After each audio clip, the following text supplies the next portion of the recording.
dari haji dan kurban ini bisa kita ambil apa? Nilai persaudaraannya, nilai persaudaraan di sisi Allah Subhanahu wa taala ketika orang melaksanakan ibadah haji. Mau dia orang kaya, mau dia orang miskin, mau dia pejabat atau bukan pejabat sekalipun, saat itu di sisi Allah Subhanahu wa taala setara, sama, nggak ada bedanya. Ya, nggak ada bedanya. Ya, pada saat nanti ketika melontar jumroh bisa jadi yang jadi presiden kesambit, bisa jadi, ya, bisa jadi kesambit pada saat tua, bisa jadi kedorong-dorong. Negara lain, orang-orang lain nggak ada yang mau tahu itu presiden kayak, oh menteri kayak, ya. Kalau sudah saatnya tawaf sa'i melontar, itu bisa saja terkena. Ya, makanya ada teman saya, katanya waktu saat lontar jumroh semangatnya luar biasa. Semangatnya luar biasa. Dia lempar sekencang-kencangnya saking gendeknya dia sama setan. Berbalik. Itu kata batu, sama-sama setan jangan nyambil. Sama-sama setan jangan nyambil. Ya, ketika haji kita musuhin itu setan, tapi begitu pulang ibadah haji berteman lagi sama setan. Ya, nah, maka saat itu akan terlihat di sisi Allah Subhanahu wa taala al-muttaqin, orang-orang yang bertakwa kepada Allah Subhanahu wa taala. Jadi tidak ada perbedaan saat itu. Ya, di sisi Allah yang terlihat adalah yang bertakwa. Nah,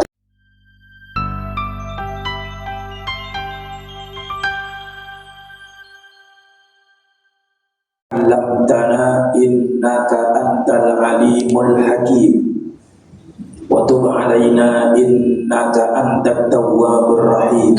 Rabbi syrah li sadri wa yassir li amri wahlul 'uqdatam min lisani yafqahu qawli. Inna rabbi bin nasi laraufur rahim. Amma ba'du. Yang sama-sama kita hormati pengurus DKM Masjid Nurul Hidayah Brawijaya, para jamaah kaum muslimin dan muslimat yang berbahagia. Alhamdulillah, puji dan syukur marilah kita panjatkan kehadirat Allah Subhanahu wa taala atas limpahan rahmat dan nikmat-nikmatnya.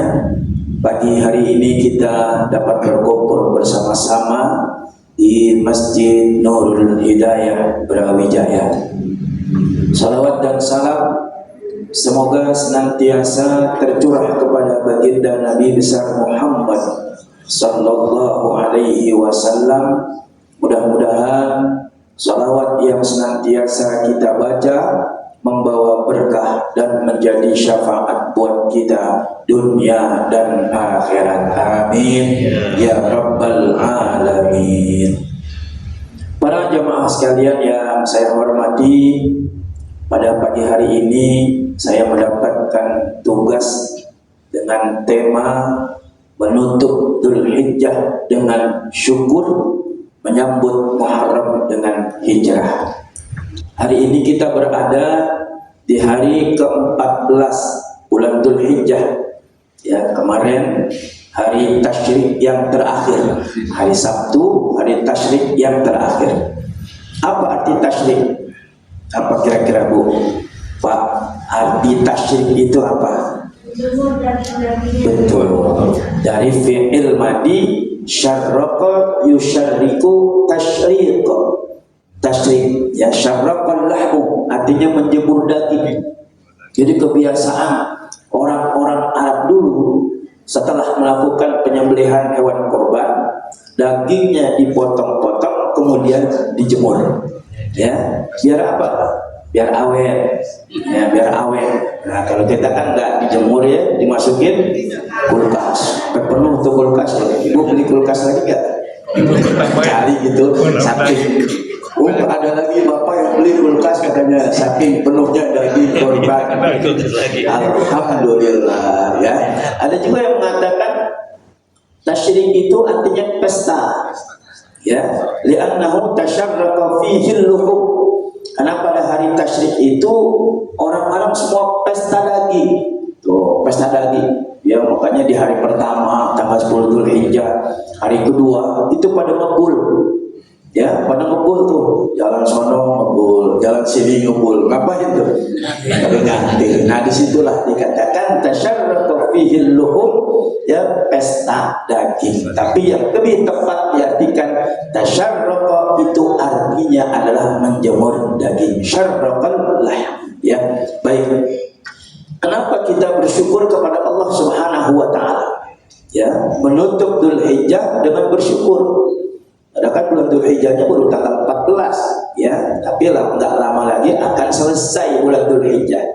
Nah, kita bersyukur kepada Allah Subhanahu wa taala karena pada bulan Dzulhijjah ini banyak sekali pelajaran-pelajaran yang bisa kita ambil.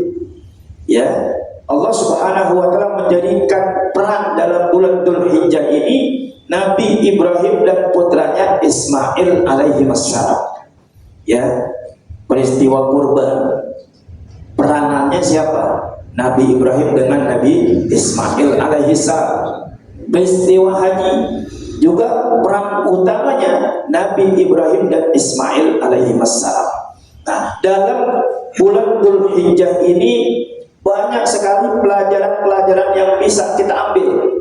Ya, di antaranya, ya, karena ini bulan Dzulhijjah ini mengandung nilai-nilai moral, spiritual dan juga sosial yang sangat mendalam. Ya, yang pertama apa yang kita bisa ambil? Keikhlasan dan kepatuhan Nabi Allah Ibrahim dan putranya Ismail alaihi wassalam.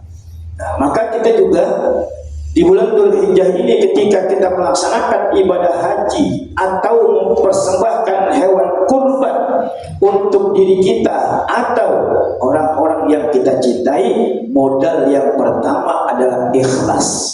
Modal yang utama adalah karena taat kepada Allah Subhanahu wa taala. Ketika kita melaksanakan haji, berapa banyak uang yang kita harus keluarkan? Ya, ketika kita berkorban juga uang harus kita keluarkan, mungkin tidak sebanyak haji. Nah, kedua-duanya itu kita ambil pelajaran. Begitu ikhlasnya Nabi Ibrahim dan putranya Ismail alaihi salam mengorbankan semua-muanya. Ini yang pertama. Maka nilai pengorbanan itu membutuhkan keikhlasan dan ketaatan. Ya. Kemudian dari haji dan kurban ini bisa kita ambil apa? Nilai persaudaraannya. Nilai persaudaraan. Di sisi Allah Subhanahu wa taala ketika orang melaksanakan ibadah haji, mau dia orang kaya kek, mau dia orang miskin, mau dia pejabat atau bukan pejabat sekalipun, saat itu di sisi Allah Subhanahu wa taala setara, sama, nggak ada bedanya. Ya, nggak ada bedanya. Ya, pada saat nanti ketika melontar jumroh bisa jadi yang jadi presiden kesambit, bisa jadi, ya, bisa jadi kesambit pada saat tawaf, bisa jadi kedorong-dorong. Negara lain, orang-orang lain gak ada yang mau tahu itu presiden kayak, mau menteri kayak, ya. Kalau sudah saatnya tawaf, sa'i melontar, itu bisa saja terkena. Ya, makanya ada teman saya, katanya waktu saat lontar jumroh semangatnya luar biasa. Semangatnya luar biasa. Dia lempar sekencang-kencangnya saking gendeknya dia sama setan. Berbalik. Itu kata batu, sama-sama setan jangan nyambil. Sama-sama setan jangan nyambil. Ya, ketika haji kita musuhin itu setan, tapi begitu pulang ibadah haji berteman lagi sama setan. Ya, nah, maka saat itu akan terlihat di sisi Allah Subhanahu wa taala al-muttaqin, orang-orang yang bertakwa kepada Allah Subhanahu wa taala. Jadi tidak ada perbedaan saat itu. Ya, di sisi Allah yang terlihat adalah yang bertakwa. Nah, ketika haji seperti itu, begitu juga ketika pelaksanaan korban. Nah, itu sama semuanya. Makanya pembagian daging korban dengan zakat itu kan beda. Kalau zakat kan ada al-asnaf bersamanya, ada 8 golongan. Sementara kalau kurban pembagiannya orang kaya dapat, orang miskin juga dapat. Ya, saya ada orang kaya protes sama saya, kirim WA. Pak Ustaz, kan bagi daging korban, orang kaya dapat, orang miskin dapat, kok saya nggak dapat? Ini sampai masih ada WA-nya. Saya kadang-kadang berpikir, ya Allah, masih kurang bersyukur ya, padahal dari tempat lain juga udah dapat. Tapi ya begitulah manusia.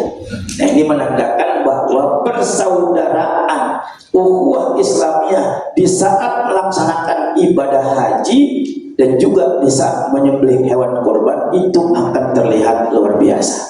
Makanya di bulan Dzulhijjah ini banyak sekali pelajaran-pelajaran. Ya, makanya kita pandai-pandai bersyukur kepada Allah Subhanahu wa taala. Karena dengan pandainya bersyukur pasti Allah akan menambah nikmat yang Allah berikan kepada kita. Ya, ada 4 janji Allah, Pak, Bu, ada 4 janji Allah yang tidak pernah Allah ingkari. Kenapa? Innallaha la yukhliful mi'ad. Sesungguhnya Allah tidak pernah mengingkari janjinya. Kalau kita sering ingkar janji, kita udah sumpah, udah demi Allah, masih kita ingkari. Tapi Allah Subhanahu wa taala tidak pernah ingkar janji dengan janjinya kepada kita. Yang pertama, kata Allah Subhanahu wa taala, la in syakartum la azidannakum wa la in kafartum inna adzabi lasyadid. Jika kamu bersyukur terhadap nikmatku, la azidannakum, pasti akan aku tambah.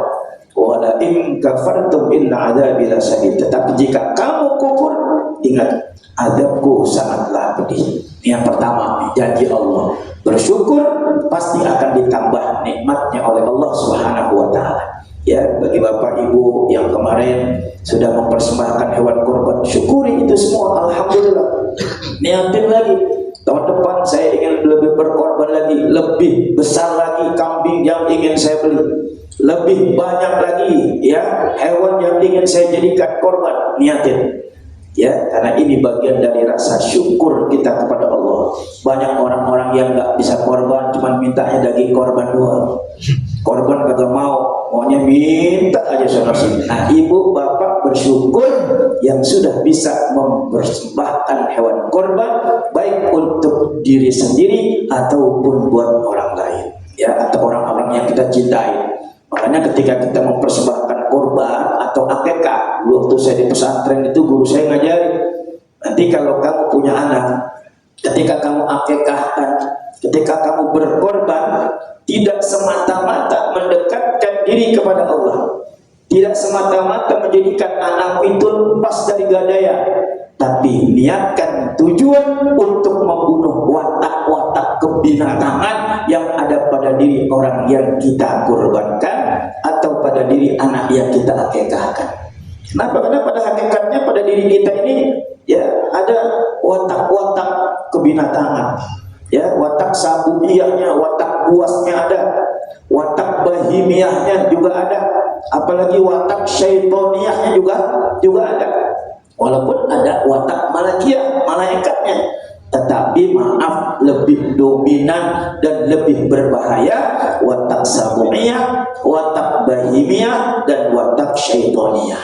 Ini yang lebih berat. Ya, sabu'iyah itu watak yang buas, bahimiyah itu binatang-binatang ternak seperti kambing. Ini kan kambing walaupun dia jinak, ya, tapi kan tetap aja kambing nggak tahu mana halal mana haram. Nah, ini kadang-kadang kita suka begitu.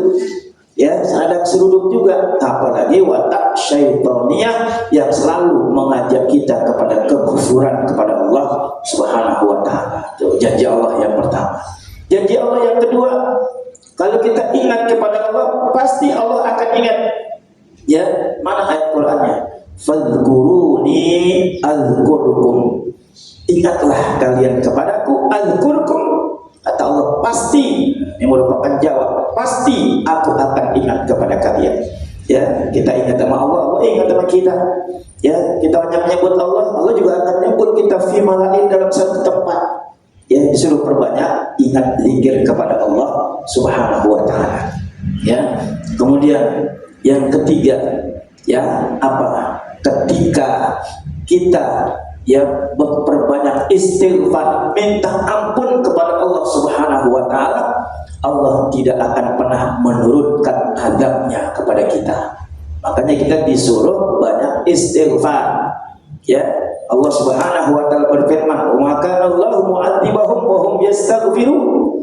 Allah sekali-kali tidak akan pernah menurunkan azabnya, siksaannya, ya, selama orang itu terus istighfar, minta ampun kepada Allah Subhanahu wa ta'ala. Makanya kita disuruh minta ampun, terus minta Allah, istighfar, ya, baik buat diri kita ataupun buat kedua orang tua kita.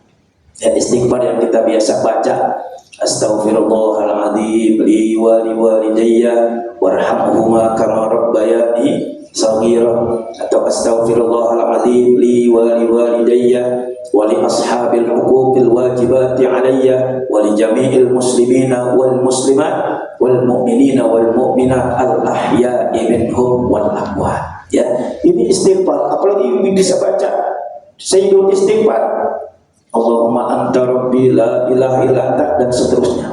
Perbanyak istighfar, karena janji Allah Subhanahu wa ta'ala, orang yang istighfar dia tidak akan kena azab dari Allah Subhanahu wa ta'ala. Ya, kalaupun ada ujian, ya, ujian, musibah, ini bisa jadi ujian buat kita orang-orang yang beriman. Karena musibah yang menimpa kita, ya, orang-orang yang beriman kalau ketika mendapatkan musibah itu berupa ujian dari Allah Subhanahu wa ta'ala. Artinya dia akan naik derajat, akan naik tingkat. Bapak ibu lagi rajin sholat malam, lagi rajin baca Al-Quran, lagi rajin ngaji, ada musibah, ya, ada musibah. Nah, tandanya Allah lagi sayang sama kita. Innallaha idza ahabba 'abdan ibtalahu. Sesungguhnya Allah jika mencintai hambanya, maka hambanya itu akan selalu diuji. Ujian satu selesai, datang lagi yang lebih berat. Ujiannya selesai, datang lagi yang lebih berat. Semakin tinggi pohon yang dinaiki, maka akan semakin kencang angin bertiup. Nah, kalau kita pahami seperti itu, kita akan menjadi orang yang menerima, ya, apa yang Allah Subhanahu wa ta'ala berikan kepada kita. Ya, jadi kalau musibah itu menimpa orang yang beriman, itu merupakan ujian, tandanya kita akan naik kelas, akan naik derajat. Tapi ketika musibah itu menimpa orang yang setengah baik, setengah jahat, nah ini namanya peringatan. Ya, dikasih peringatan. Sholat rajin, ibadahnya rajin, ngajinya juga rajin, tapi ngomongin orang juga rajin, ghibahnya juga rajin, dia kesana kemari. Nah, ketika dia mendapatkan musibah, Allah tegur, Allah kasih peringatan, bukan ujian, peringatan. Awas lo, tuh diingetin. Nah, yang ketiga, ketika musibah itu menimpa orang kafir, maka musibah itu adalah berupa azab. Berupa adab, siksaan dari Allah Subhanahu wa ta'ala. Nah, sementara orang-orang yang beriman, yang selalu beristighfar kepada Allah Subhanahu wa ta'ala, dia tidak akan pernah kena azab dari Allah Subhanahu wa ta'ala. Makanya banyakin istighfar, ya. 1000 kali astagfirullahaladzim. Saya pernah dapat ijazah dari Mbah Maimun Zubair. Nah, kalau ibu mau baca nih, bagus nih, bapak mau baca. Astaghfirullah innahu kana ghaffara. Astaghfirullah innahu kana ghaffara. Astaghfirullah innahu kana ghaffara. Nanti begitu udah ditutup, ya, astaghfirullah innahu kana ghaffara yursilis samaa alaikum midrara wa yumdidkum bi amwalin wa banin wa yaj'al lakum jannatin wa yaj'al lakum anhara. Sampai situ. Tuh, maksudnya apa? Yumdidkum bi amwalin. Kalau kita udah istighfar minta ampun kepada Allah, karena Allah yang Maha Pemberi ampunan. Yumdidkum bi amwalin. Allah akan ulurkan amwal, amwal harta. Yumdidkum bi amwalin wa banin, anak banyak anak. Tuh, orang dulu emang begitu, banyak anak banyak rezeki. Sekarang banyak anak bingung. Dulu warisannya masih gede, ya. Dulu warisannya masih gede. Saya orang Betawi, Setiabudi. Itu dulu tanah ayah saya masih 1 hektar. Kan gede. Sekarang begitu bagi kesananya, aduh puyeng juga, ya. Iya, dulu banyak anak banyak rezeki. Sekarang banyak anak nyusahin. Pendidikan mahal. Pendidikannya mahal kan, TK aja mahal, SD mahal. Biar kata, oh nggak bayar, tetap aja ya bela banyak. Ini banyak, pendidikan mahal. Ya, nah, tapi kita syukuri. Kalau kita syukuri, insya Allah buat pendidikan, buat ibadah, semua akan ada jalannya. Nah, makanya diperbanyak tuh istighfar. Ayah mau model istighfar yang mana yang bapak ibu suka silahkan. Tapi saya selalu melazimkan astaghfirullah innahu kana ghaffara. Minimal habis salat 129. Insya Allah Allah tak akan turunkan azab siksaan buat kita. Tapi ketika dapat musibah, nah itu bukan azab, tapi itu adalah ujian dari Allah. Tandanya kita akan naik kelas. Nah, makanya ya sebentar lagi Dzulhijjah akan berakhir, kita akan masuk ke bulan Muharram. Ya, nah kita syukuri nih pelajaran-pelajaran yang telah Allah Subhanahu wa taala berikan kepada kita. Ya, dari Nabi Ibrahim alaihissalam, baik peristiwa haji, peristiwa kurban, nah itu semuanya adalah pelajaran hikmah yang sangat luar biasa buat kita semuanya.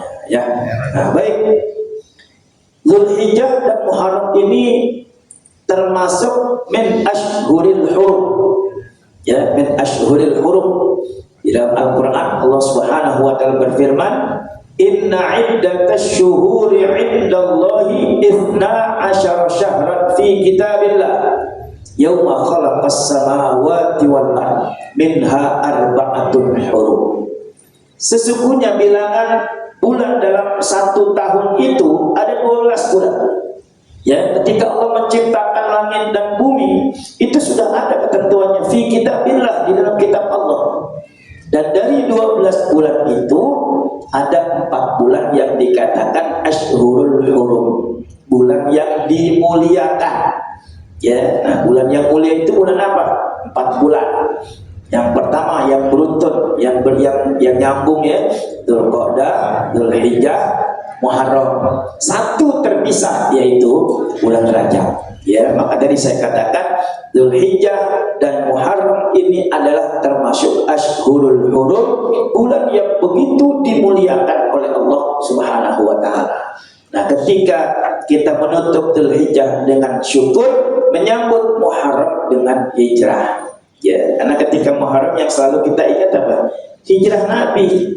Ya, walaupun ada ulama yang mengatakan sebenarnya Nabi hijrah bukan pada bulan Muharram. Nabi hijrah itu pada bulan Rabiul Awal, khilafiyah ulama. Tetapi ya penentuan ya tahun baru Islam itu pada zaman Umar bin Khattab radhiyallahu an diambil dari hijrah Nabi sallallahu alaihi wasallam. Walaupun ada sahabat-sahabat yang menginginkan kenapa tahun baru Islam itu enggak berdasarkan Isra Mi'raj Nabi Muhammad? Kenapa tahun baru Islam itu tidak berdasarkan kelahiran Nabi Muhammad? Nah, akhirnya sepakat berdasarkan hijrah. Kenapa hijrah yang menjadi dasar dijadikannya awal dari tahun baru Islam tersebut? Karena hijrah ini farraqat bainal haqqi wal batil. Hijrah yang sebenarnya adalah meninggalkan perbuatan yang batil ya menuju perbuatan yang diridhoi oleh Allah Subhanahu wa taala. Nah, itu makanya nanti sedikit saya ingin menjelaskan kenapa Nabi Shallallahu alaihi wasallam hijrah dari Mekah ke Madinah. Apakah karena Nabi takut? Tidak. Nabi nggak ada takutnya, ya. Tetapi hijrah ini adalah bagian dari cara kita untuk melakukan perubahan, ya. Dari yang malas ibadah menuju ya rajin ibadah. Dari malas mengaji baca Al-Quran biar rajin baca Al-Quran. Artinya apa? Biar hidup kita ini ada perubahan. Sebab kalau tidak ada perubahan, ya kita mau begini-begini aja, nggak ada perubahan. Bagaimana kita bisa meningkatkan amal ibadah kita? Ya, di dalam kitab itu ada at-taghyir al-ijbari, ada at-taghyir al-ikhtiyari. At-taghyir al-ijbari itu artinya perubahan yang mau nggak mau akan terjadi dengan sendirinya. Ya, biar kata kita nggak mau, tetap akan berubah dengan sendirinya. Contoh, ya kita punya rambut hitam dulu, ya waktu masih muda rambut kita hitam. Begitu sudah mulai dewasa, sudah mulai tua, rambutnya putih. Ya, apakah kemauan kita? Enggak. Biar kata kita pakai apa macam-macam sampo, apa yang sekarang lagi rame itu, sampo ini macam-macam. Tetap aja ntar sebulan 2 bulan juga hilang lagi, putih lagi. Dan itu perubahan yang mau nggak mau kita akan rasakan terjadi dengan sendirinya. Begitu juga kita manusia, dari dulu, dari awal kita dilahirkan, kita nggak bisa berbuat apa-apa. Tapi lama-lama kan kita akan berubah, bisa jalan, dulu makan disuapin, minum juga begitu juga. Tapi lama-lama besar berjalan dengan sendirinya, makan sendiri, bahkan cari duit sendiri. Itu artinya perubahan at-taghyir al-ijbari. Yang mau nggak mau dia akan berubah dengan sendirinya. Ya, tapi ada at-taghyir al-ikhtiyari, perubahan yang memang harus kita yang usahakan, ikhtiar. Ya, harus ada ikhtiar. Kalau kita nggak berubah dengan semangat kita, dengan ikhtiar kita nggak akan bisa. Ya, bawaannya malas saja beribadah, bawaannya malas saja ngaji. Kalau kita paksain, mau berubah, pasti bisa. Memang diawali dengan yang berat. Kan yang berat itu yang pertama.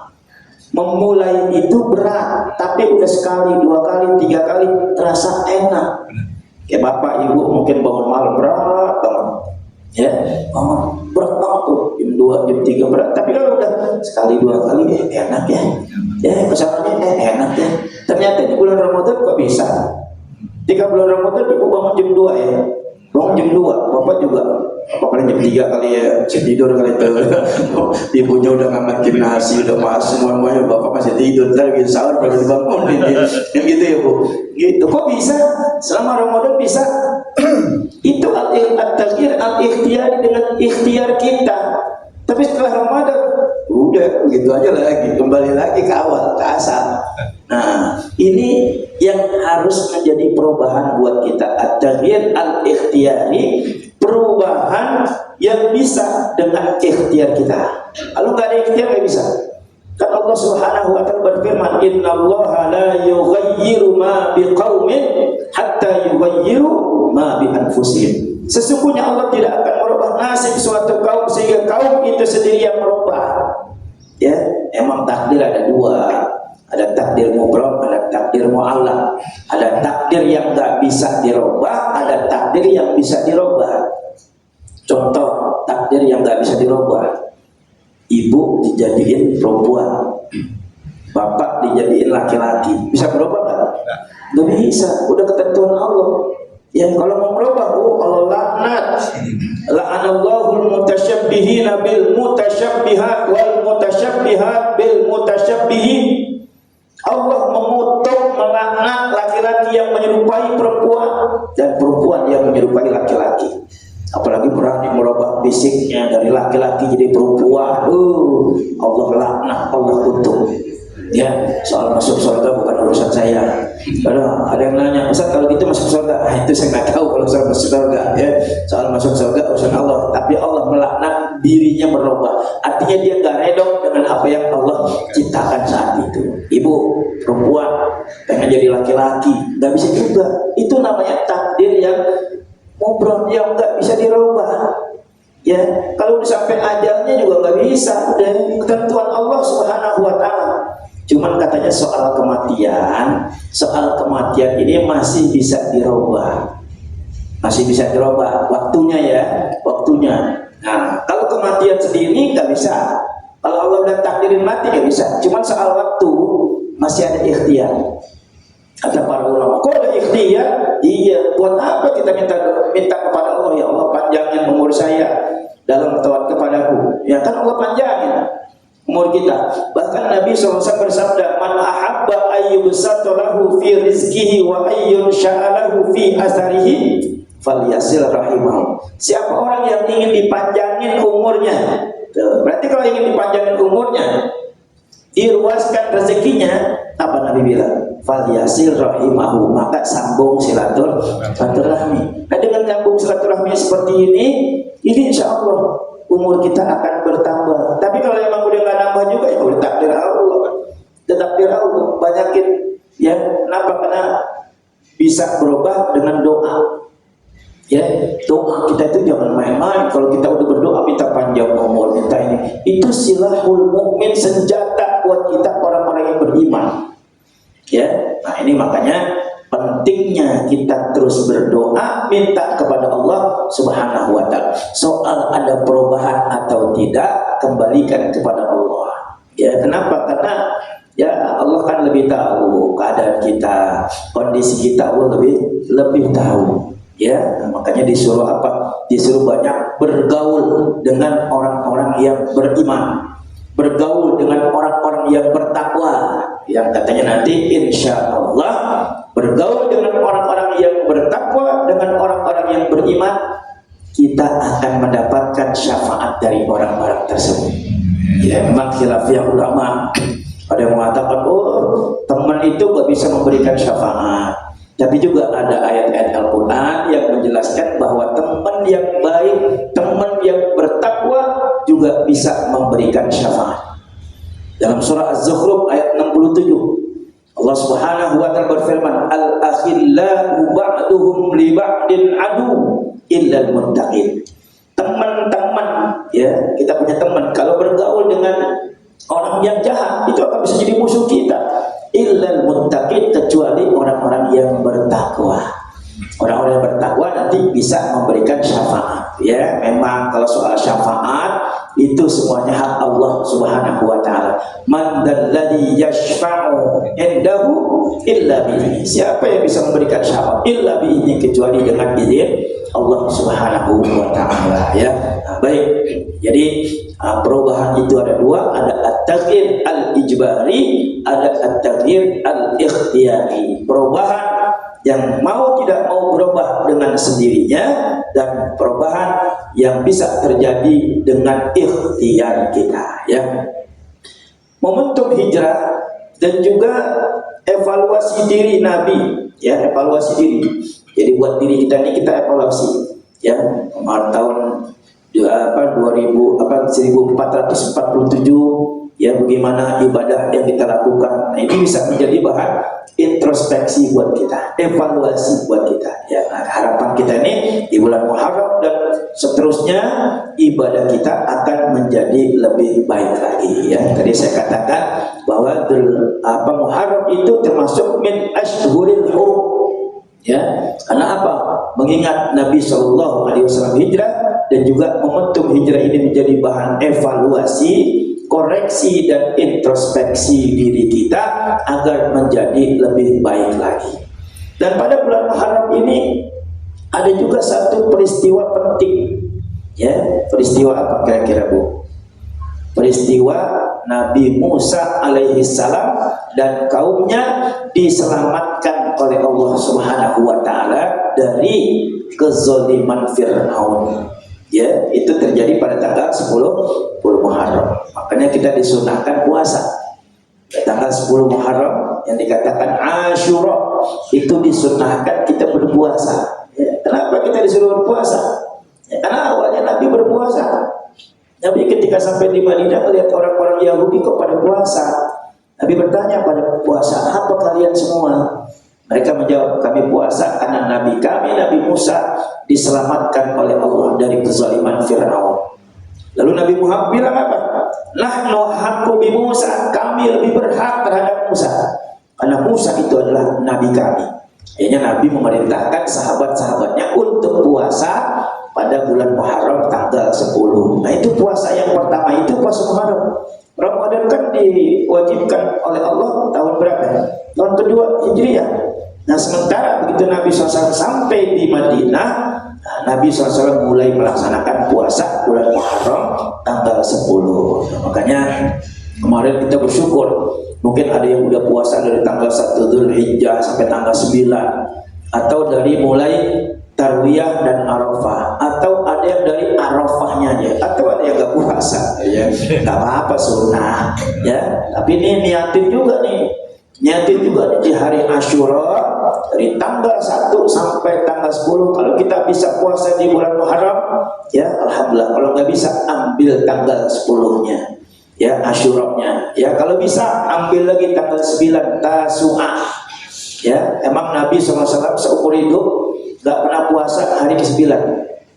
Nabi nggak pernah puasa hari ke-9, tapi Nabi pernah berjanji, la in baqitu ila qabilin la asuman nantasi. Kalau nanti aku dikasih umur panjang, tahun depan aku akan berpuasa di hari ke-9.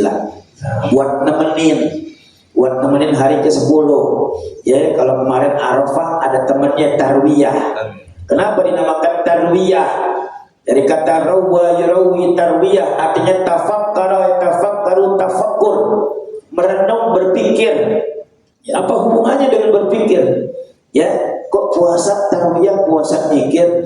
Jadi dulu Nabi Ibrahim alaihissalam itu dengan nazarnya dia, ya, berani berucap, ya, aku belum dikasih anak ketika iblis godain terus nih, ya, karena ibadahnya Nabi Ibrahim kan begitu luar biasa, ya, sampai Nabi Ibrahim, iblis, ya, aku ini belum punya anak. Kalau nanti Allah kasih aku anak, kalaupun Allah perintahkan untuk aku sembelih sebagai bukti cintaku kepada Allah Subhanahu wa taala. Ini dikasih anak laki-laki, Ismail alaihissalam. Nah, mimpi di malam ke-8, mimpi disuruh nyembelih anaknya, dipikirin tuh sama dia. Sama Nabi Ibrahim dipikirin, dari saya nggak punya anak, pengen punya anak, sekarang udah punya anak kok saya disuruh sembelih, dipikirin tuh, makanya dinamakan tarwiyah. Masuk hari ke-9, Arafah artinya tahu, oh kalau gitu ini mimpi bukan cuma sekedar kembang tidur, tapi mimpi yang harus dibuktikan karena aku telah bernazar. Ya, walaupun pada akhirnya Nabi Ismail diganti dengan seekor kambing kibas. Wafadainahu bidzibhin azim, kami ganti Ismail itu dengan seekor kambing kibas yang sangat besar. Nah, dalam riwayat katanya kambing itu adalah kambing yang dulu Habil putra Nabi Adam alaihissalam persembahkan. Gitu katanya, dia ditaruh dulu tuh, disimpan buat nanti sebagai pengganti dari Nabi Ismail alaihissalam. Ya, nah, jadi ada temennya puasa Arafah, ada temennya tarwiyah. Cuman nggak boleh sesudahnya karena tasyrik haram. Nah, kalau Asyura boleh, Tasu'a boleh, atau hari ke-11 boleh. Misalnya Bapak Ibu, ya, hari ke-9 nggak sempat puasa karena kesibukan dan lain sebagainya, di hari ke-10 Asyuranya puasa. Nah, buat nemenin hari ke-11 boleh, ya, biar ada temannya. Jadi bukan berarti kalau puasa sehari aja nggak boleh dong, nggak boleh. Cuman akan lebih baik biar ada yang menemani qoblahu au ba'dahu, sebelumnya atau sesudahnya, ya. Nah, kemudian juga hari Asyura ini, ya, identik, ya, dengan lebaran anak-anak yatim. Ya, walaupun nggak ada satu hadis, ya, atau ayat Al-Quran yang mengatakan hari Asyura itu lebaran anak-anak yatim, tetapi para ulama kita menganjurkan di hari Asyura itu dijadikan hari lebaran anak-anak yatim, yang bagian dari kepedulian kita terhadap mereka, anak-anak yatim. Bapak Ibu jamaah sekalian yang saya hormati, itu diantara amalan-amalan yang dianjurkan untuk kita laksanakan pada bulan Muharram, ya, pada bulan Muharram. Nah, kemudian kenapa Nabi Shallallahu Alaihi Wasallam hijrah dari Mekah ke Madinah? Kenapa Nabi hijrah? Apakah karena Nabi takut dengan orang-orang kafir Quraisy? Ya, jawabannya Nabi gak pernah takut dengan orang-orang kafir Quraisy. Tapi kenapa Nabi hijrah? Hijrah Nabi Shallallahu Alaihi Wasallam itu pertama karena memang perintah Allah Subhanahu Wa Taala. Ya, tapi ada sebabnya kan? Iya, betul, ada sebabnya. Apa sebab? Ya, kalau Allah perintahkan Nabi dan para sahabat untuk hijrah, ya, ke Madinah, apa sebabnya? Di antara sebab yang utama adalah karena tindakan kekerasan yang dilakukan oleh mereka kaum Quraisy, bahkan sampai ingin membunuh Nabi Shallallahu Alaihi Wasallam. Ya, dari mulai Nabi hijrah, dari mulai Nabi dakwah Syria, itu sudah ada, ya, bagaimana cara orang-orang kafir Quraisy itu menghalangi dakwah Nabi SAW. Nabi berdakwah kan 2 kali, ya Bu. Ya, ada 2 cara Nabi berdakwah. Yang pertama dakwah sirriyah, yang kedua dakwah jahriyah. Sir artinya sembunyi. Ya, kawin siri. Tahu, nikah siri, nikah diam-diam. Padahal nggak diam-diam ibu ya, orang ada walinya, ada saksinya juga boleh tuh diam-diam tuh ya, gitu. Nikah siri pasti ibu-ibu pada mau kalau ngomongin tentang nikah siri dah. Ya, sir. Kalau kita baca salat zuhur asar kan bacanya sir, itu namanya sir, pelan, diam-diam. Nah begitu juga dakwah sirriyah. Tapi kok pakai ya karena dakwah itu kan muannas, maka juga dakwah sirriyah. Jadi ya sama-sama muannas gitu ya. Karena dakwah itu kalau kita bilang muannas perempuan, maka sirriyah juga perempuan gitu, muzakkar dan muannas. Ada dakwah jahriyah. Jahriyah itu artinya jelas, terang-terangan gitu ya. Nabi berdakwah secara sirriyah itu ya ketika turun ayat Al-Quran yang berbunyi ya ayyuhal muddassir qum fa'andir wa rabbaka fakabbir wa thiyabaka fatahhir wa rujza fahjur wa la tamnun tastaksir wa li rabbika fasbir. Nah ketika turun surah Al-Muddassir itu mulailah Nabi SAW melakukan dakwah, tapi dakwahnya masih secara sirriyah, diam-diam, sembunyi-sembunyi. Ya, mulai masuk ya yang pertama sahabat Abu Bakar As-Siddiq radhiyallahu an dari golongan orang tua. Masuk lagi dari golongan wanita siapa? Siti Khadijah. Pakai Siti enggak, Bu? Sebenarnya pakai Siti enggak sih? Enggak ada ya, Bu ya. Ya Khadijah, Aminah, Aisyah, Fatimah itu enggak pakai Siti. Adanya cuma di Indonesia doang, di Malaysia Siti. Ya. Asalnya Siti apa sih? Sayyidati. Kalau laki-laki Sayyid. Ya, Sayyid Ibrahim. Ya, jadi singkatnya Sidi Ibrahim. Sayyid Ahmad, Sidi Ahmad. Tuh, kan ada lagunya. Sidna Nabi, Sidna. Itu artinya Sayyidina. Sidi, ya, nah, Sidi itu artinya Sayyid, itu. Nah kalau Siti dari Sayyidati, anak kepanjangan. Kalau kita ngomong Sayyidati Khadijah, kepanjangan Siti Khadijah, gitu, ya kepanjangan. Jadi kalau bahasa Arab itu nggak ada Siti yang ada di Indonesia ke Malaysia. Di Malaysia Siti Nurhaliza, ada di sini banyak ya. Oh Siti Maisaro, Siti ada di Indonesia tuh Siti. Ya kalau di Arab nggak ada, ya Siti nggak ada. Cuman karena sudah menjadi terbiasa, ya sudahlah, jadilah pakai Siti ya. Kita udah sering nyebut Siti Hajar, Siti Sarah, Siti Khadijah, padahal nggak ada Sitinya itu. Ya, tapi nggak apa-apa ya, karena udah biasa ya, udah terlanjur apa ya, enak ngomong pakai Siti Khadijah gitu ya.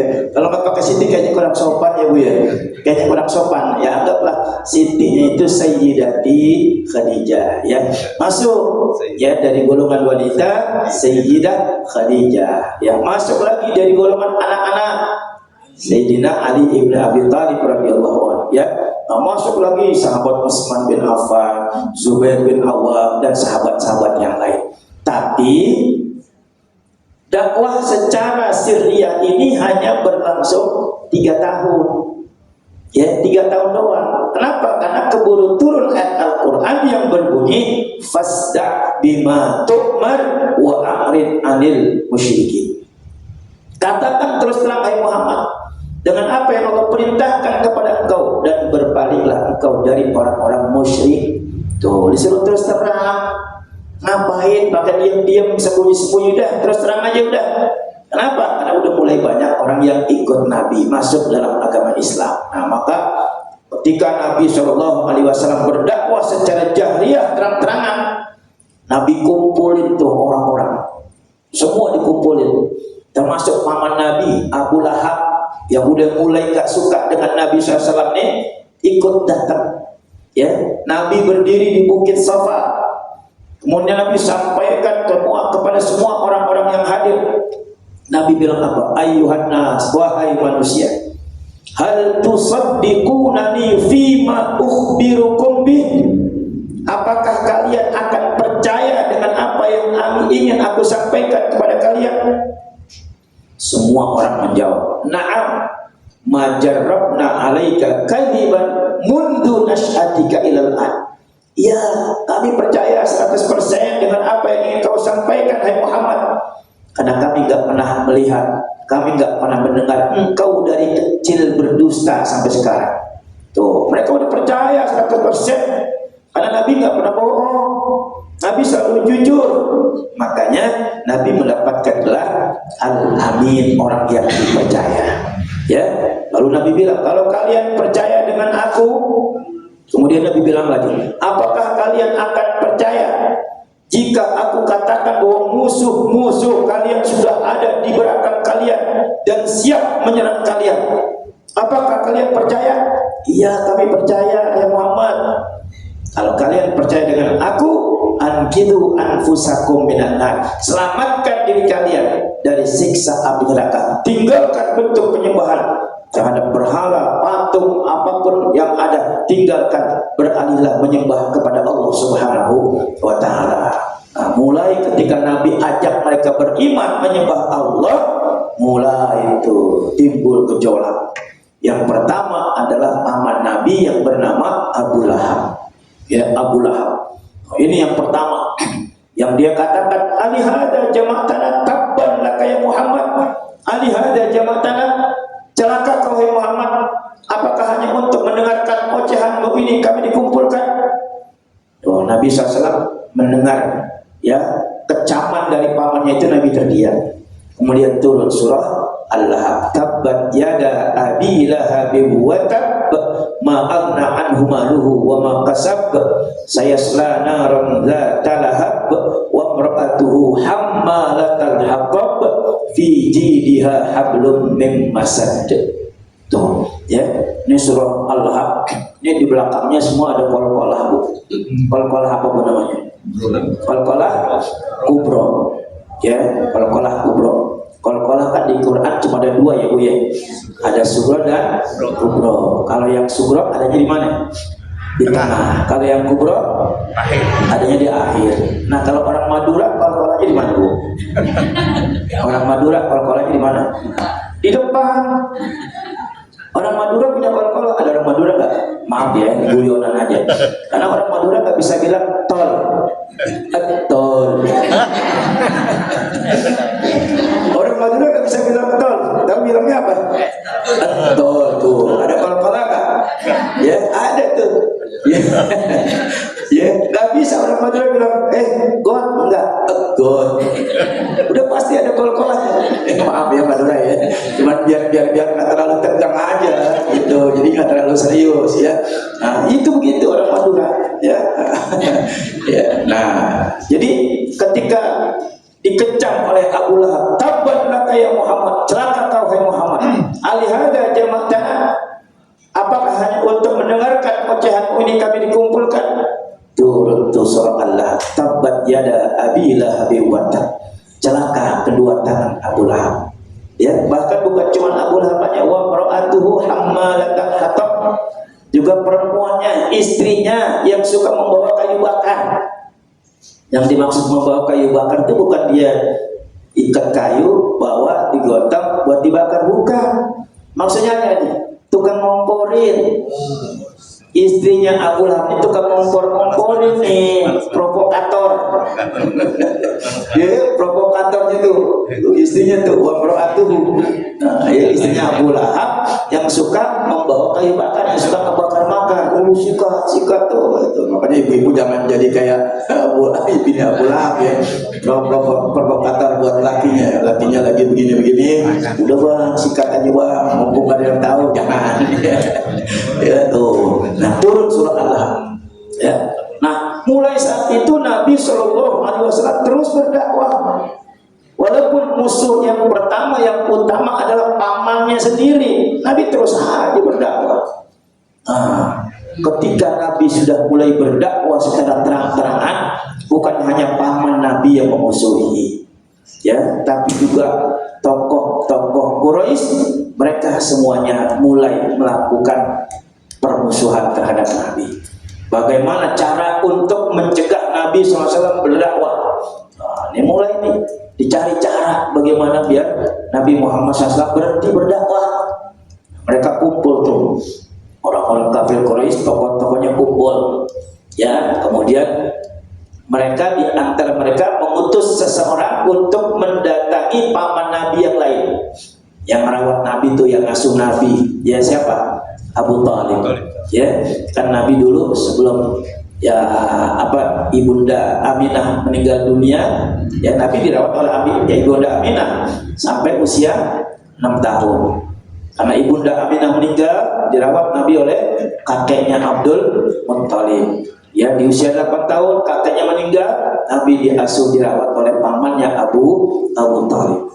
Nah, ketika Nabi itu mulai berdakwah secara jahriyah terang-terangan, orang-orang kafir Quraisy ini bagaimana cara menghambat dakwah Nabi? Bagaimana cara menghentikan dakwah Nabi? Apa yang mereka lakukan? Mereka utus orang untuk mendatangi Abu Thalib.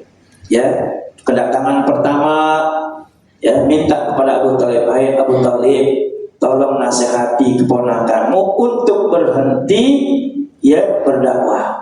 Tolong nasihati keponakanmu untuk berhenti mengajak kami menyembah kepada Tuhannya." Ya, tapi Abu Thalib tetap aja. Ya, walaupun Nabi dikasih tahu seperti itu, Nabi tetap berdakwah. Kenapa? Karena memang udah tekad Nabi untuk berdakwah, ngajak orang beriman menyembah kepada Allah Subhanahu wa taala. Ya, melihat Nabi masih terus berdakwah, ya, orang-orang kafir Quraisy, wah, nggak mempan kayaknya nih. Ya, kedatangan pertama, permintaan pertama nggak mempan sama Abu Thalib. Datang lagi. Nah, kedatangan yang kedua sedikit mengancam.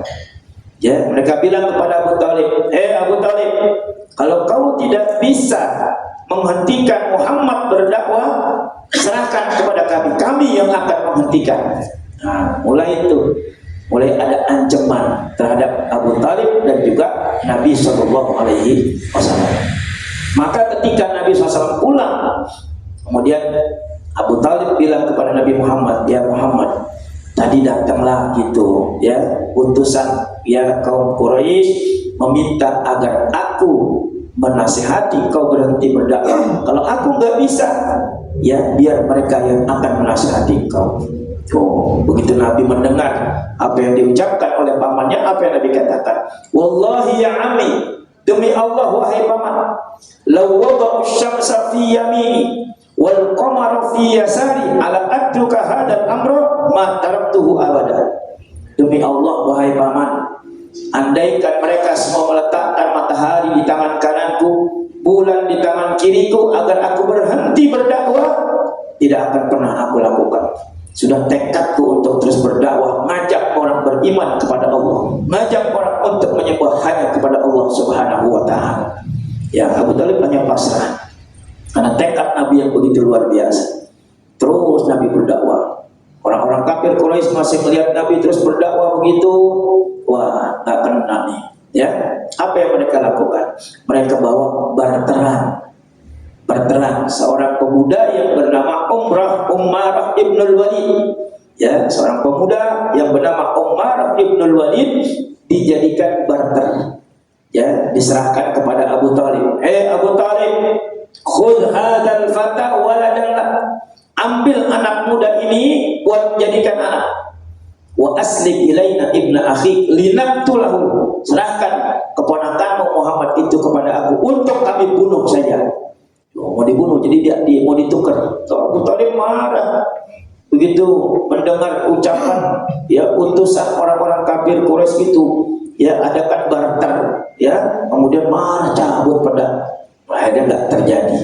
Ya, nah di situ mulai kebencian orang-orang kafir Quraisy. Oh, begitu luar biasa.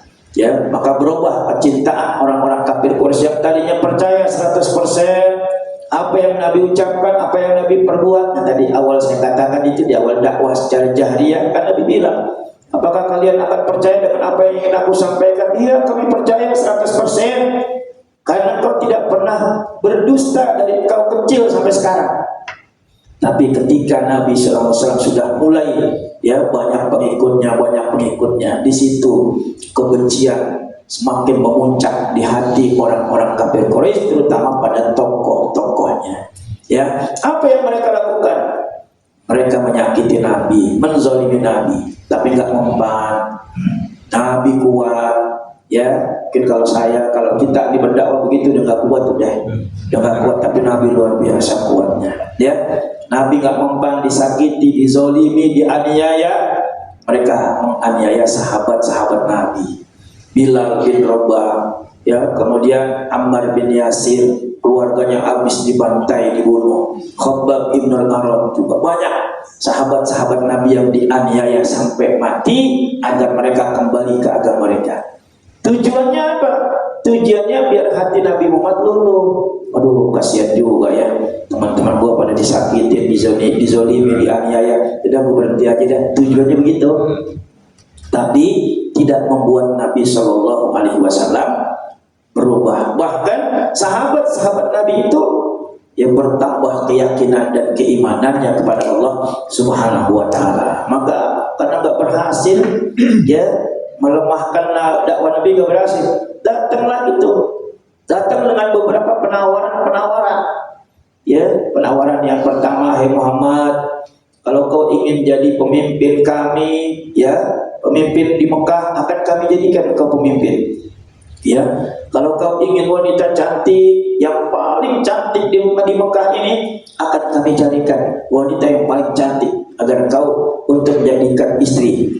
Ya, kalau kau ingin jadi orang kaya di antara kami akan jadikan kau orang kaya. Kami kumpulkan harta orang-orang Mekah ini dan kami serahkan kepada kau. Tapi syaratnya berhenti berdakwah.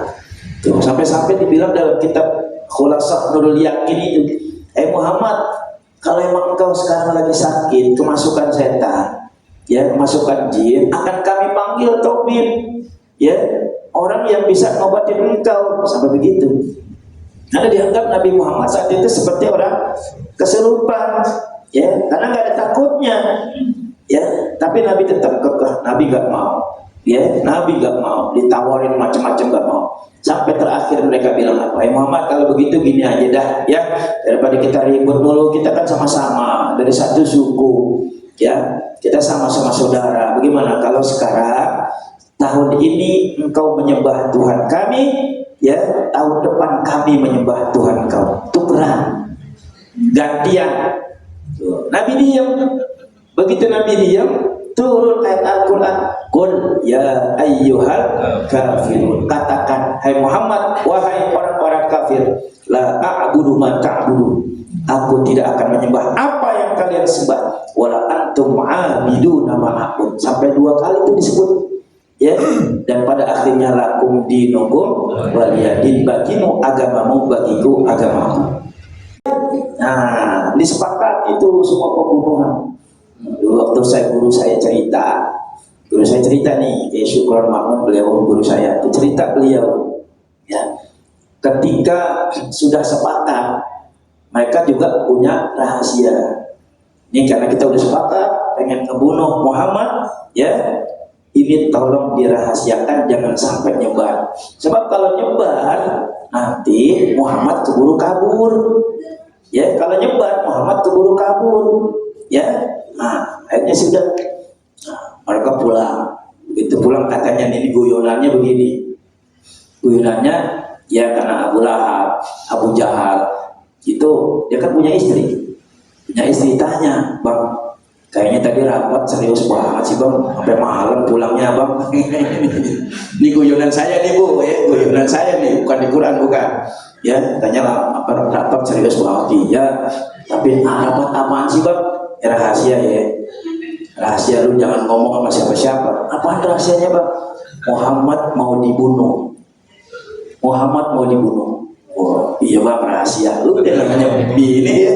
Dia ketemu bini orang lain, lagi ngobrol. Semalam laki kita, ya, rapat serius banget. Apaan sih yang diomongin, ya? Emang lu kagak tahu, gak dibilangin sama laki lu? Agak, bodoh dikasih tahu. Bodoh dikasih tahu. Emang apa sih? Tapi rahasia, ya. Lu jangan ngomong-ngomong yang lain nih. Rahasianya apa? Ya, Muhammad mau dibunuh. Gitu. Nah, nyebar akhirnya tuh. Nyebar berita itu. Ya. Ini guyonan saya nih. Saya bilang, ibu jangan cari di Quran, di hadis, kagak ada itu, ya. Nah, jadi awalnya ke situ. Nah, sampai akhirnya Allah Subhanahu wa taala perintahkan Nabi untuk hijrah. Nah, dari situ awal kenapa Nabi SAW hijrah, karena tindakan kekerasan yang akan dilakukan oleh orang-orang kafir Quraisy itu begitu luar biasa. Ya. Nah, kalau hijrah sahabat Nabi yang pertama bukan ke Madinah. Ya, ada hijrah ke Habasyah. Dulu ya ada hijrah ke Habasyah. Yang pertama cuma 3 bulan, cuma 15 orang. Waktu itu dipimpin oleh Utsman bin Affan radhiyallahu anhu dan istrinya Ummi Kulsum. Ya, nah, kenapa kok Nabi memerintahkan sahabat untuk hijrah? Karena penganiayaan, penindasan orang-orang kafir Quraisy yang dilakukan kepada sahabat-sahabat Nabi. Nabi suruh udah hijrah aja sana ke Habasyah. Habasyah itu Ethiopia. Ya, hijrah yang pertama tuh cuma 3 bulan. Nggak kuat. Kenapa? Karena iklimnya yang berbeda. Lagi pula mereka nggak banyak, sedikit. Nah, mereka balik lagi ke Mekah. Orang-orang kafir Quraisy melakukan penganiayaan lagi kepada ya sahabat-sahabat Nabi. Nabi suruh hijrah lagi. Udah bener hijrah sana ke Habasyah. Nabi udah tahu kalau di Habasyah Ethiopia itu ada Raja Najasyi yang nanti akan menolong kalian semua. Nabi udah tahu itu. Ya Allah udah ngasih kabar. Cuma sahabat ini kayaknya gak betah. Kenapa? Karena iklim yang berbeda dan jumlah mereka sedikit. Nah, di hijrah yang kedua ke Habasyah jumlahnya lumayan banyak, 73 orang. 73 orang ya, yang dipimpin oleh Ja'far bin Abdul Muttalib, ya, saudara kandungnya Ali bin Abi Thalib radhiyallahu anhu. Nah, begitu sampai di Habasyah, nah, ini orang kafir Quraisy ini nggak terima begitu aja. Nah, diprovokasi. Raja Najasyi didatengin, nih raja, tuan raja, itu mereka orang-orang yang mengungsi dari Mekah. Itu mereka membawa ajaran baru, agama baru. Dan mereka akan memecah persatuan orang-orang Habasyah, Najasyi, Ethiopia. Raja mendengar itu marah karena diprovokasi. Dipanggillah Ja'far bin Abi Thalib. Setelah dipanggil ditanya, apakah benar kalian datang ke Habasyah ini untuk memecah belah persatuan kami? Kata Ja'far, tidak tuan raja. Apakah benar kalian datang membawa ajaran agama baru? Iya benar tuan raja. Ya, ajaran apa itu? Ajaran Muhammad SAW. Siapa itu Muhammad? Dijelaskan sifat-sifatnya. Akhirnya Raja Najasyi bilang, oh aku tahu dia. Karena dari kitab Injil yang dia sudah baca, nanti akan datang Nabi dan Rasul terakhir yang ciri-cirinya persis disebutkan oleh Ja'far bin Abi Thalib. Maka Raja Najasyi masuk Islam. Masuk Islam, aman mereka tinggal di Habasyah. Karena memang tujuan kedatangan mereka bukan untuk memprovokasi, ya, bukan bikin perpecahan, tapi memang kalau ditanya ajaran agama baru, betul mereka katakan iya, ajaran yang dibawa oleh Nabi Muhammad SAW. Ya, Raja Najasyi masuk Islam. Nah, begitu Raja Najasyi meninggal dunia, tidak lama kemudian, ya, Nabi SAW mendapat berita dari malaikat Jibril. Ya, dapat berita dari malaikat Jibril, dan Nabi pun mengajak para sahabatnya untuk melaksanakan sholat ghaib yang pertama. Sholat ghaib yang pertama dilakukan oleh Nabi terhadap Raja Najasyi. Ya, nah itu kan. Akhirnya memang Islam ini luar biasa sebenarnya. Ya. Cuman kalau kita meyakini agama kita dengan baik, ya, secara utuh kita, ya, meyakini agama kita Islam ini, pasti kita akan menjadi muslim yang baik. Pasti kita akan menjadi, ya, mukmin yang benar-benar bertakwa kepada Allah Subhanahu wa taala, ya. Jadi itu di antara sebab kenapa Nabi sallallahu alaihi wasallam hijrah dari kota Mekah ke Madinah. Jadi sekali lagi bahwa hijrah itu al-hijratu farraqat bainal haqqi wal batil. Jadi sudah saya sampaikan di awal, hijrah itu ya secara bahasa memang pindah dari satu tempat ke tempat lain. Ya, misalnya duduk di sini pindah ke sana, hijrah. Ya, hijrah dari, ya, Jakarta Selatan pindah ke Jakarta Barat, itu juga hijrah. Tapi hijrah yang lebih tepat adalah meninggalkan perbuatan-perbuatan yang tidak disenangi, ya, perbuatan-perbuatan yang jelek menuju perbuatan yang disenangi dan diridhoi oleh Allah Subhanahu wa taala. Itulah al-hijratu hiyallati farraqat bainal haqqi wal batil. Ya, maka mari saya sama-sama, ya, saya mengoreksi, ya, introspeksi diri saya juga, ya. Yuk sama-sama kita persiapkan untuk hijrah, ya, menyambut Muharram ini. Kita hijrah memperbaiki, ya, diri kita, ibadah kita kepada Allah Subhanahu wa taala. Cukup Bang Ali? Jawab. Boleh tanya jawab? Ya, silakan. Baik, Bapak Ibu silakan, mungkin ada yang mau ditanya. Ya, silakan itu Bang Ali. Ingin bertanya. Ibu.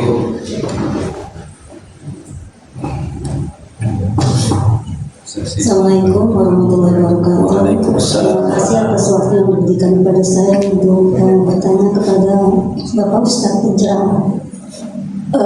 Hari Raya Idul Adha, umpamanya ada seorang non Muslim yang menyumbangkan hewan kurban. Nah, yang saya ingin tanyakan, panitia itu kan mencampur adukan daging-daging yang antara muslim dan non-muslim. Nah, kita kan yang mendapatkan, kita kan nggak tahu tuh Pak, yang daging non-muslim apa yang muslim. Nah, itu yang pertama pertanyaannya. Yang kedua, tadi kita sudah dengarkan Bapak mengenai Muharram. Itu di dalam bulan Muharram itu kan ada satu event, yaitu yang kita sering kenal dengan Lebaran Anak Yatim yang tadi Bapak Ustadz sudah jelaskan. Itu bukannya karena ada satu sejarah, kenapa dikatakan dirayakan sebagai Lebaran Anak Yatim? Karena di situ ada kejadian banyak para hafizah yang meninggal dunia, yang banyak meninggalkan anak-anak yatim. Apakah benar seperti itu Pak Ustadz? Dan sehingga khawatir antara Al-Quran dengan Al-Hadis, jadi dibukukanlah kitab suci Al-Quran yang seperti kita pegang ini.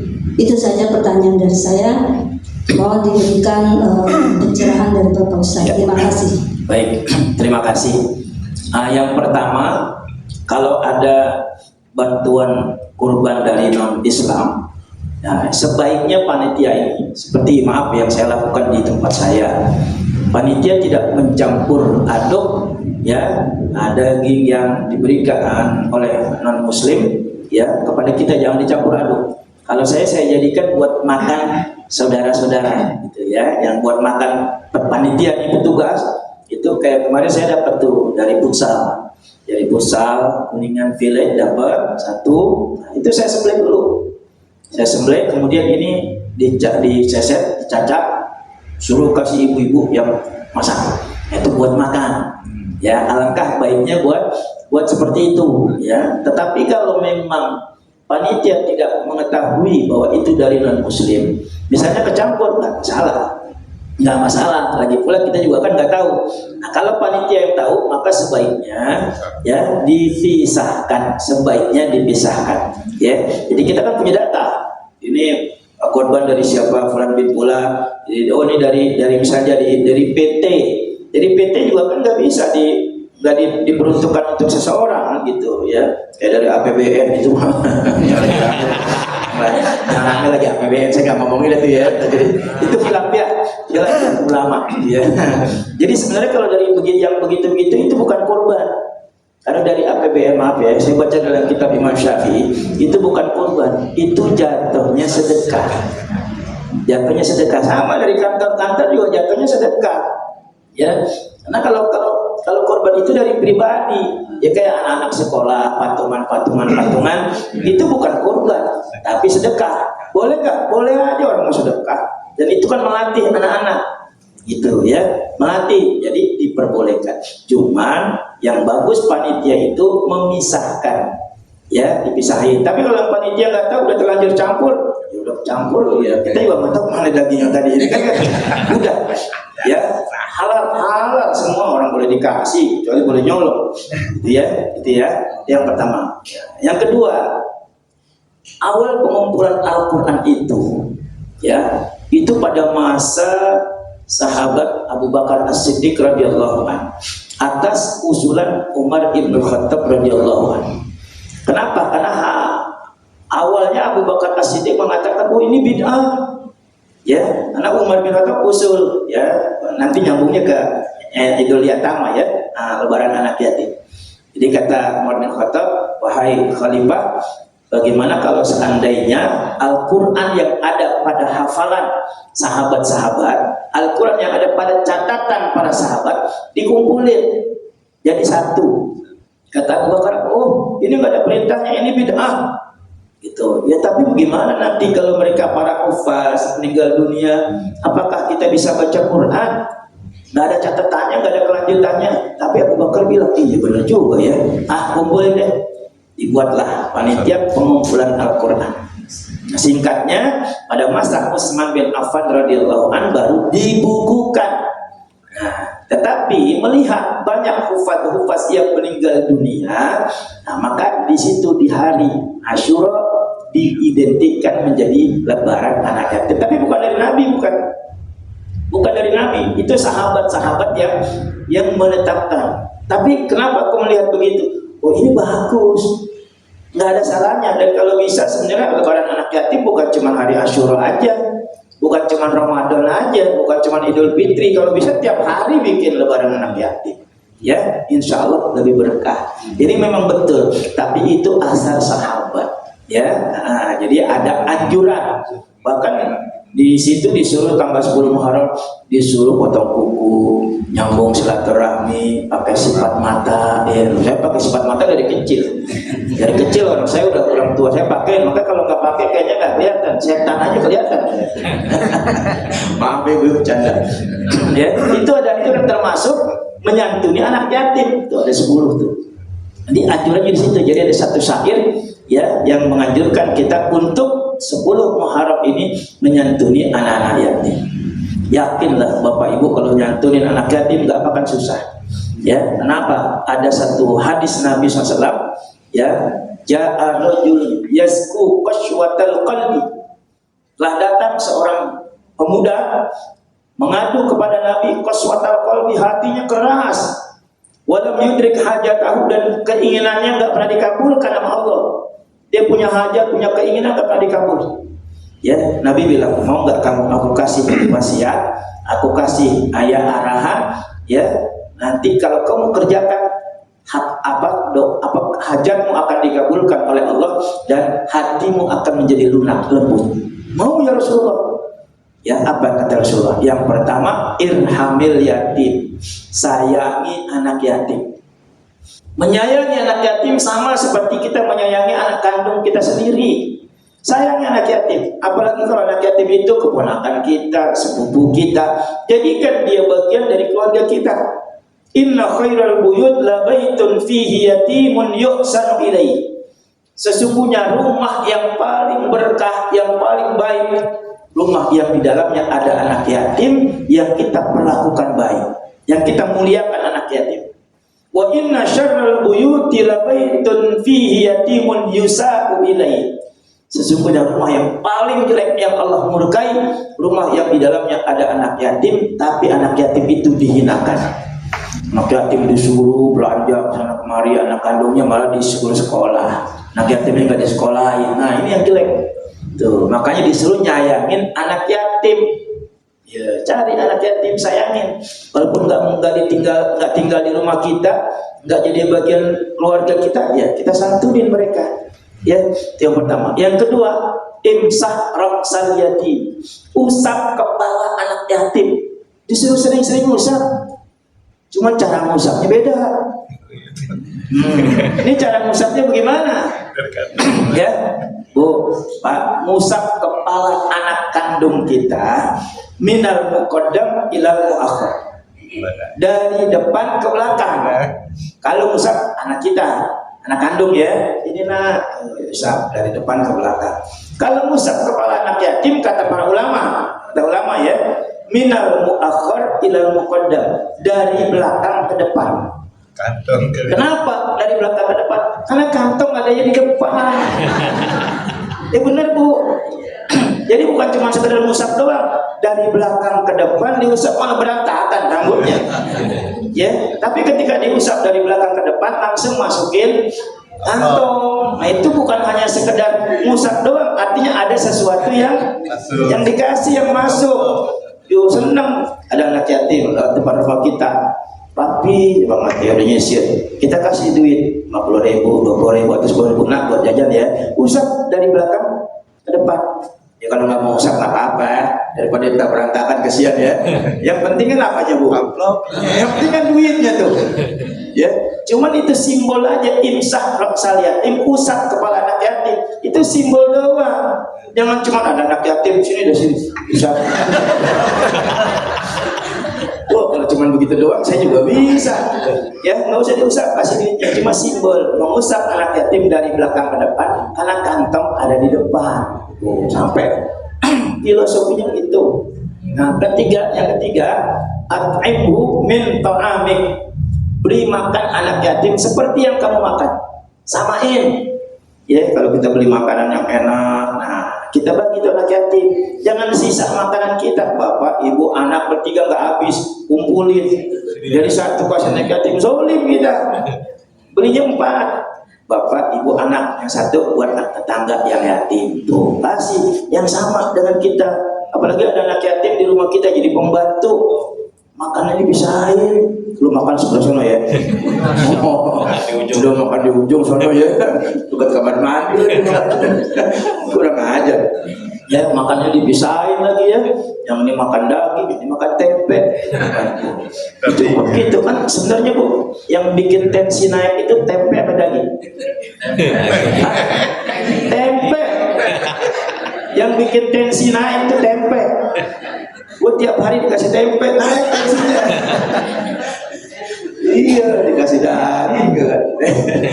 Iya, tapi dikasih tempe mulu. Ada 2 orang di penjara, yang atau dikasih daging, atau dikasih tempe. Yang galakannya tempe. Lu enak tiap hari daging, gue tempe, tensinya lebih cepat dia naiknya. Itu sama anak yatim juga itu. Nah, jadi 3 tuh wasiat Nabi. Yang pertama, sayangi anak yatim seperti kita menyayangi anak kandung sendiri. Ya, usap kepala anak yatim. Yang ketiga, beri makan anak yatim seperti yang kamu makan. Apa kata Nabi? Talil qalbak wa tudrik hajata. Hatimu lembut, lunak, dan keinginanmu dikabulkan oleh Allah Subhanahu wa taala. Makanya banyak orang-orang kaya yang demen nyantunin anak yatim, tambah kaya, tambah berkah. Tambah berkah kehidupannya. Kenapa? Karena dia didoain sama anak yatim. Tuh, ya, banyak kumpulin anak yatim, masjid-masjid ini haram kumpulin anak yatim. Senang mereka berbagi karena disitulah keberkahan harta yang kita punya. Ya, baik gitu ya bu. Itu Pak yang warnanya Itu ibu ada.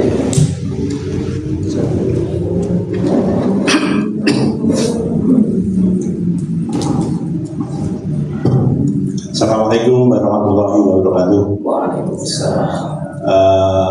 Tadi Ustadz menyampaikan bahwa sahabat Muslim, orang-orang yang beriman nantinya akan memberikan syafaat dasar hari akhir nanti.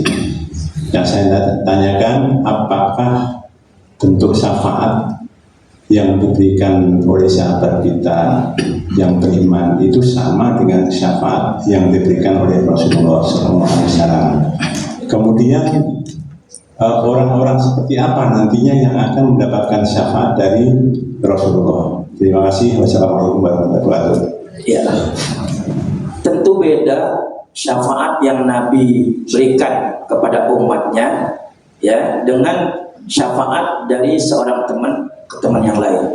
Karena syafaat yang Nabi berikan itu adalah syafaatul uzma, syafaat yang luar biasa ya, yang agung bagi orang yang memang meyakini keimanan kepada Allah dan Rasulnya, kemudian dia banyak bersolawat ya, apalagi dia melaksanakan perintah Allah dan Rasulnya dengan baik, itulah mereka orang yang akan mendapatkan syafaatul uzma ya. Adapun syafaat seorang teman kepada teman yang lain seperti hadis ayat Al-Quran yang tadi saya bacakan dalam surah Az-Zukhruf ayat 67 ya, Allah berfirman al-akhilla ba'duhum al-akhilla yawma idin ba'duhum li ba'din adu illal muttaqin ya.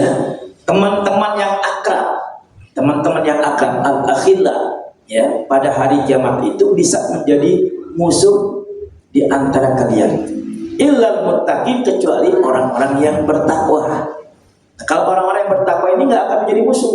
Bahkan orang yang bertakwa dengan orang yang bertakwa itu akan bisa memberikan syafaat, akan memberikan bantuan. Beda syafaatnya dengan syafaat dari Nabi SAW, ya. Karena ada satu asar sahabat yang ini yang masyhur dikenal, aksiru minal ikhwan fa inna likulli mu'minin syafa'atan yaumal qiyamah.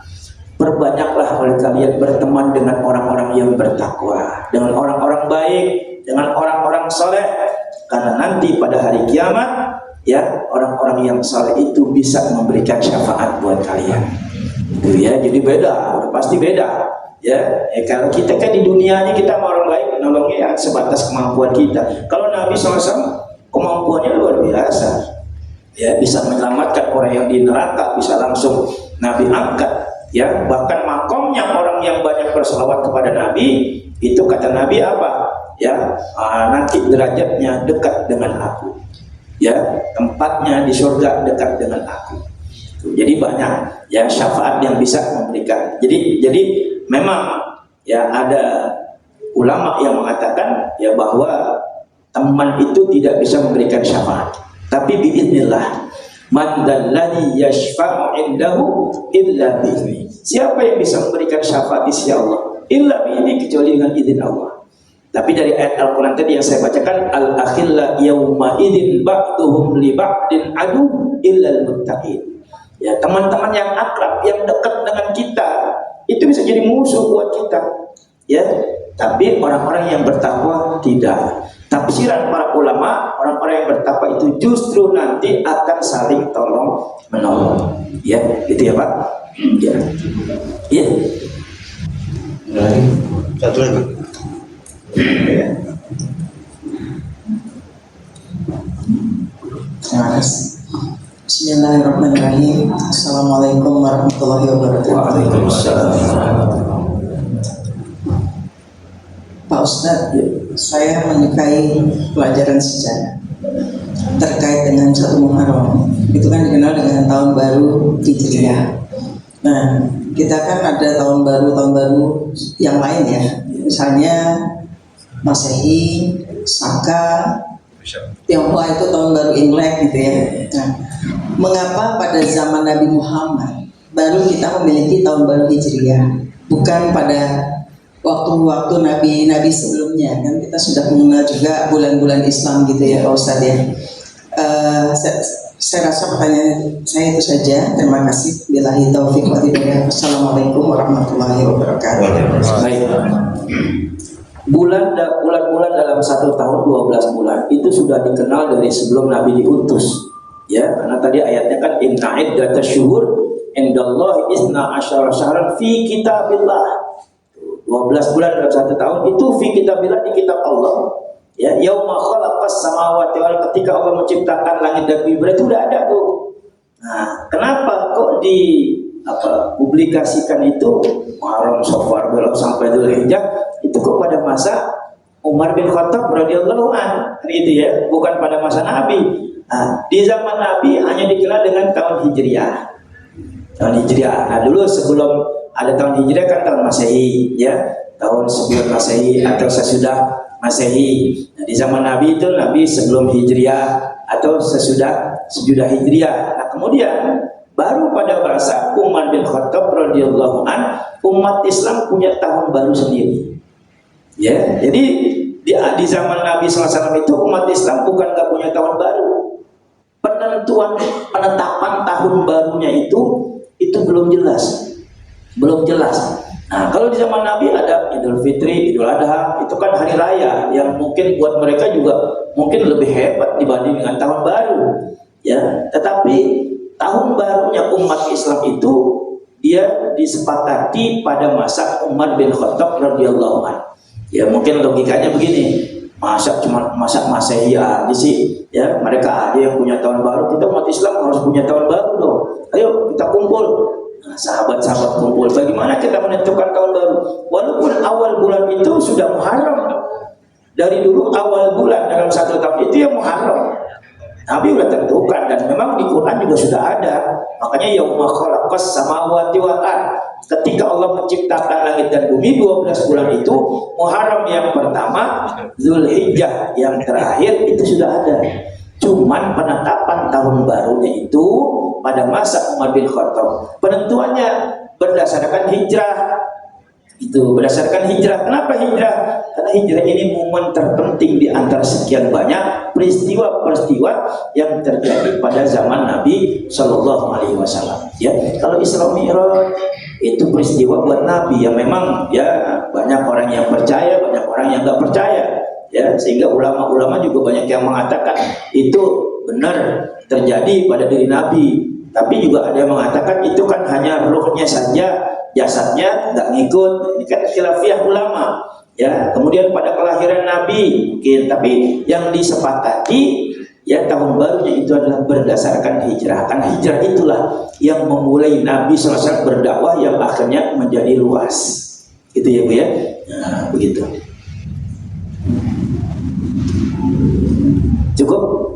Baik, cukup. Mudah-mudahan Tutup doa. ya, mudah-mudahan sedikit yang kita obrolin ya pada pagi hari ini bermanfaat. Ya, itu juga ngapalinnya lama Bu, saya Bu. Ngapalinnya lama itu ya. Berapa tahun itu ngapalinnya? Ya, mudah-mudahan bermanfaat buat kita semua.